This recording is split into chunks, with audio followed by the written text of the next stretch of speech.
सभी भाइयों को एक बार, भाइयों और बहनों को एक बार फिर से प्रभु ने इकट्ठा करके इस जूम के माध्यम से अपने वचन के सीखने के लिए हमें एकत्रित किया। इसलिए हम आज प्रभु का धन्यवाद करते हैं। और आज हम जिस संदेश की ओर जाएंगे, तो प्यारों, मैंने पिछली बार भी एक संदेश दिया था इज़राइल में जो मंदिर है उसके विषय में।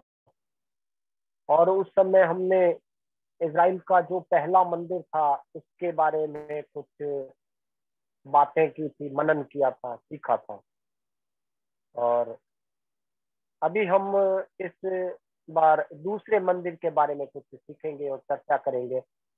लेकिन उससे पहले मैं आप लोगों को इज़राइल का जो पहला मंदिर था उसके बारे में कुछ कुछ फिर से वो बातें या पॉइंट मैं आपको याद दिला दूं। यारों, जो इज़राइल का मंदिर है वो राजा सुलेमान के समय में 586 ईसा पूर्व यरूशलेम में बनाया गया था। और इज़राइल देश में ही परमेश्वर ने सारी आशीषें दी है। इज़राइल से हमारा सबका नाता जुड़ा हुआ है, क्योंकि इज़राइल देश में ही परमेश्वर ने नबी भेजे, इज़राइल से ही परमेश्वर ने भविष्यवक्ताओं को भेजा, इज़राइल देश से ही परमेश्वर ने हमारे मुक्तिदाता प्रभु यीशु मसीह को भेजा, इज़राइल देश से ही परमेश्वर ने सारी हमारे जो छुटकारा हमारे मुक्तिदाता प्रभु यीशु मसीह को भेजा है, इज़राइल देश से ही। और इज़राइल से ही सारे देशों के बारे में लिखा गया है कि पृथ्वी के भूमंडल के सारे लोग जो है इज़राइल के द्वारा आशीष पाएंगे। तो इज़राइल को हम क्यों महत्व देना, क्योंकि इज़राइल सारे विश्व से जुड़ा हुआ है। और इज़राइल में ही परमेश्वर ने जो पहला मंदिर दिया था, सुलेमान के द्वारा दिया था, और उस मंदिर में 400 सालों तक बिल्कुल अमन, चैन और शांति रही। लेकिन 400 सालों के बाद में हमने देखा था कि जो इज़राइली है वो परमेश्वर से फिर गए और उन्होंने परमेश्वर को त्याग दिया, और इसके फलस्वरूप परमेश्वर ने उन्हें दंड दिया। और परमेश्वर ने, मैंने पहले ही बताया था कि पहला राजा 9 का 6 से लेकर 9 में एक चेतावनी दिया था। और परमेश्वर ने कहा था कि यदि तुम मेरी जो प्रजा, मेरा जो चुना हुआ भाग है, मेरी चेतावनियों पर अगर ध्यान देता रहेगा और उन पर चलता रहेगा तो मैं उन्हें आशीष दूंगा। और अगर वो मेरे कहने से बाहर हो गए, अपनी मन मर्जी की और परमेश्वर की व्यवस्था का अगर उन्होंने उल्लंघन करेंगे तो उन पर श्राप आ जाएगा। और परमेश्वर ने कहा था कि मैं इस जो सबसे ऊंचे स्थान पर जो मंदिर बनाया गया इसको अपनी दृष्टि से उतार दूंगा, और आने जाने वाले लोग ताली बजा करके इसके विषय में इज़राइल के विषय में लोगों को ताने देंगे कि परमेश्वर ने ऐसा क्यों किया। तो हमने देखा राजा नबूकदनेस्सर के समय में वो 586 ईस्वी में यरूशलेम पर वो राजा चढ़ाई करता है और उसके मंदिर के जितने सारे पात्र है वो लूट कर ले जाता सोने चांदी के, और उस मंदिर में आग लगा देता है। और उस समय बहुत से लोगों को मारा गया, और करीब करीब इज़राइल जो लोग हैं, यहूदी जो लोग हैं, वो 70 साल के लिए गुलामी में चले गए। ये कुछ क्यों हुआ, ये सब कुछ क्यों हुआ, इसके लिए मैं आज हम थोड़ा और चर्चा करेंगे। उसके विषय में मैं आपको व्यवस्था विवरण की पुस्तक और उसका 28 अध्याय में आपको ले जाना चाहता हूँ। यदि किसी भाई को मिलता है तो वो जल्दी इन पदों को पढ़ सकते हैं। व्यवस्था विवरण 28 अध्याय और उसके कुछ पद हम पढ़ेंगे। वहां पर हम देखेंगे 28 का 53 से लेकर 56 तक, 53 56 तक क्या वहां पर परमेश्वर ने पहले से ही उन लोगों को चेतावनी दी। यदि कोई भाई पढ़ सकते हैं तो पढ़े।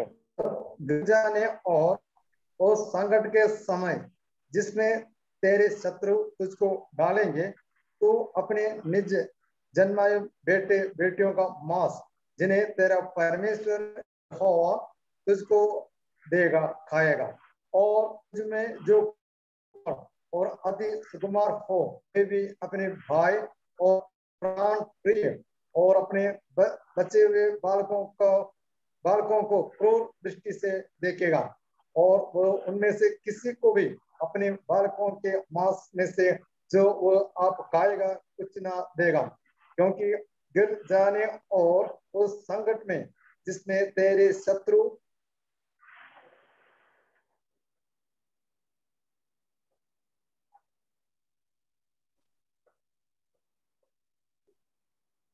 ठीक है, इस पद देता हूँ। उसमें से कोई अपने बाल के मांस में से जो वो आप खाएगा कुछ ना देगा, क्योंकि गिर जाने और उस संकट में जिसमें तेरे शत्रु तेरे सारे फाटकों के भीतर तुझे गिर डालेंगे, उसके पास कुछ ना रहेगा।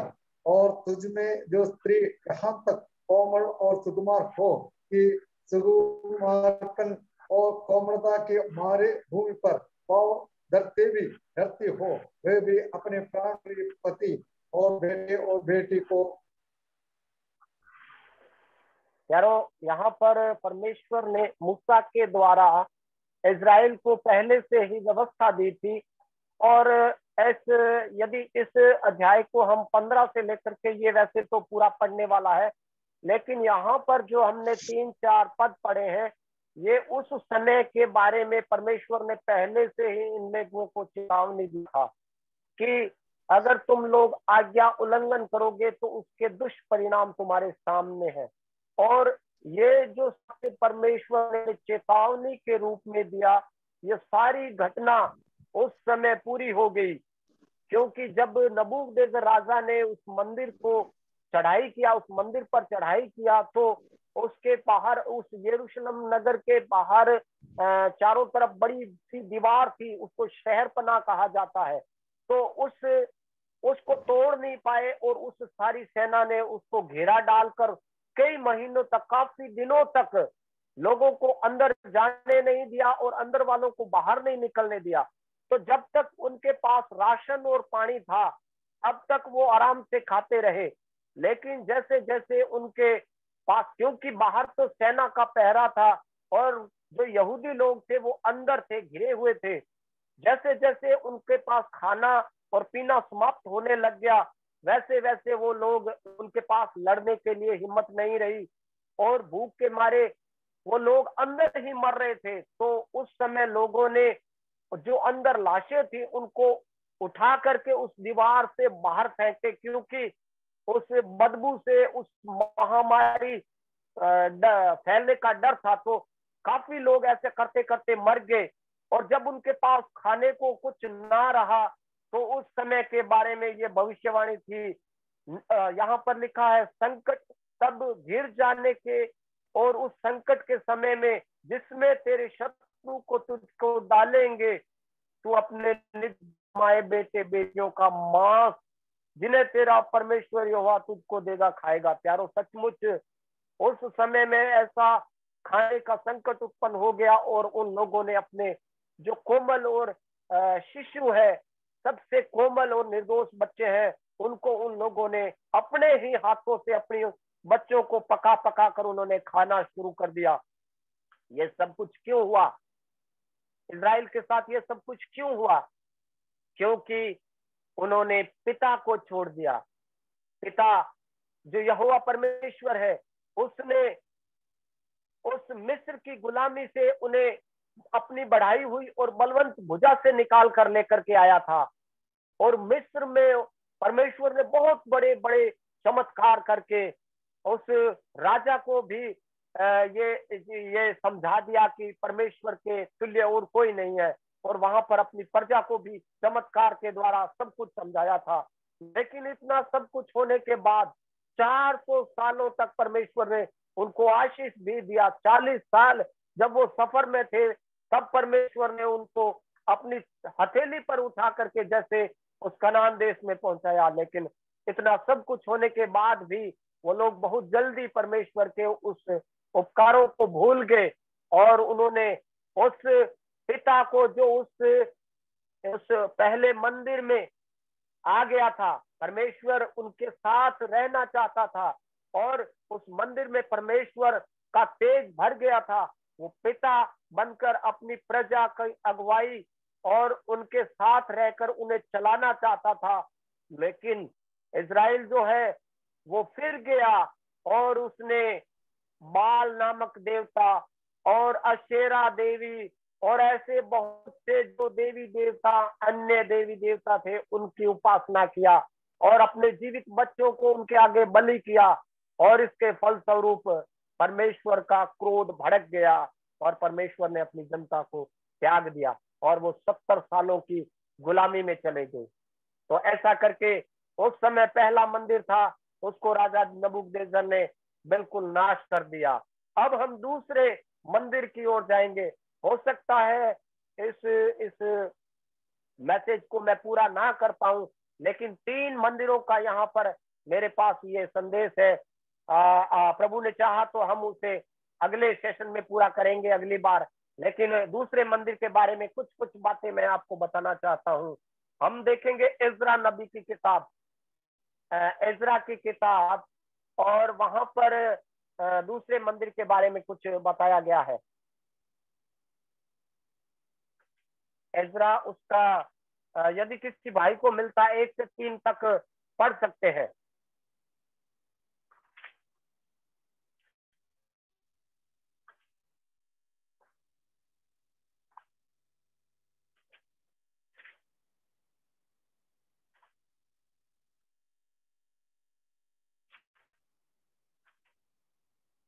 इज़रा यदि इज़रा 1 और उसका 1 से लेकर 3 तक।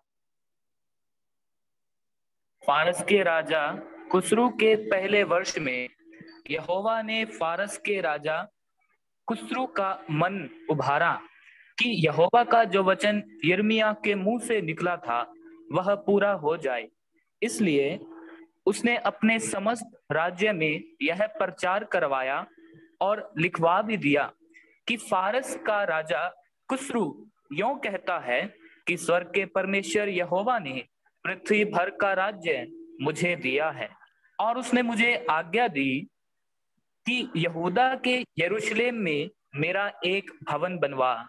उसकी समस्त प्रजा के लोगों में से तुम्हारे मध्य जो कोई हो उसका परमेश्वर उसके साथ रहे और वह यहूदा के यरूशलेम को जाकर इज़राइल के परमेश्वर यहोवा का भवन बनाए। जो यरूशलेम में है वही परमेश्वर है। बहुत बहुत धन्यवाद भाई।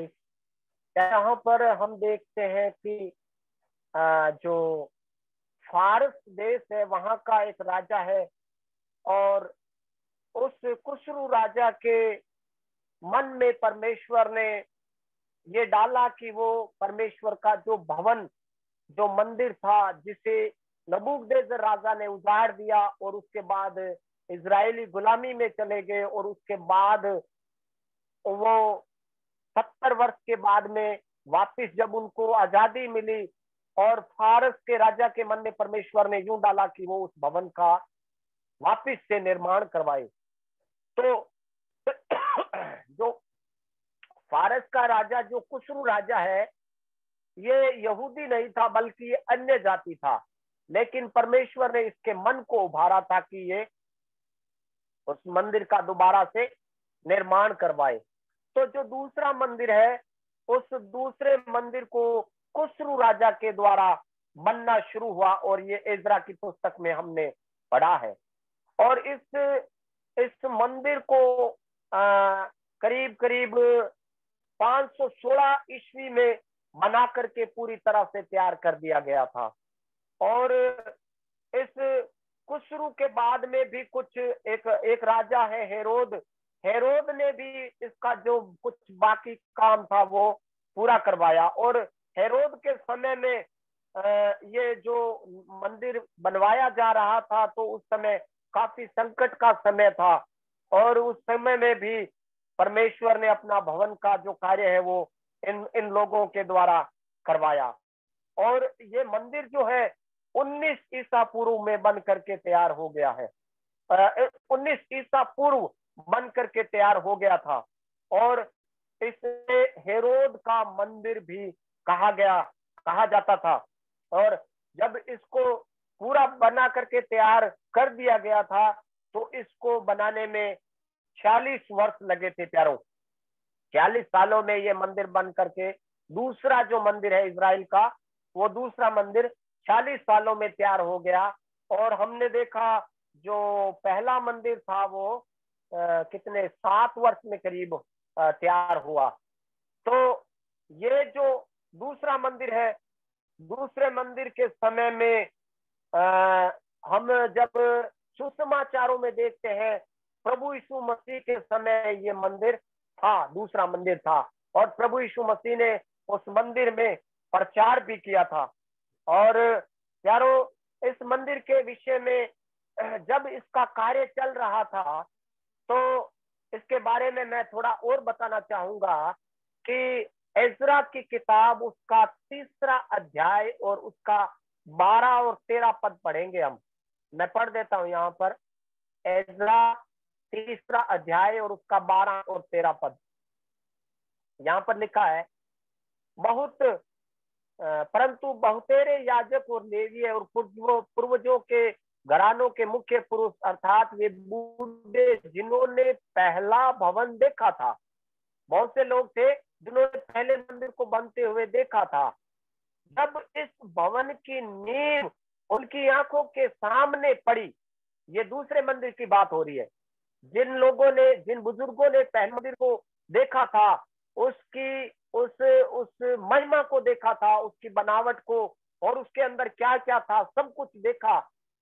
और जब दूसरे मंदिर की जब नींव पड़ने लगी उनकी आंखों के सामने, तब वे फूट फूट कर रोने लगे और बहुतेरे आनंद के मारे ऊंचे शब्द से जय जयकार कर रहे थे। 13 पद में, इसलिए लोग आनंद के जय जयकार का शब्द लोगों के रोने के शब्द से अलग पहचान न सके, क्योंकि लोग उनसे शब्द से जय जयकार कर रहे थे और वह शब्द तक सुनाई दे रहा था। जब दूसरे मंदिर की नींव पड़ी और इसको बनाना लोग तैयार कर रहे थे, तो उस समय जिन्होंने पहले मंदिर की भव्यता देखी, सुंदरता देखी, वो होने लगे और उनको अपना वो जो पहले परमेश्वर का वायदा और दी गई आशीषें सारी बातें याद आई। और उसके सामने वो सारी आशीषें आज खंडर, उसके भवन जले हुए, वो सब कुछ टूटा हुआ, वो देखकर वो लोग रोने लग गए।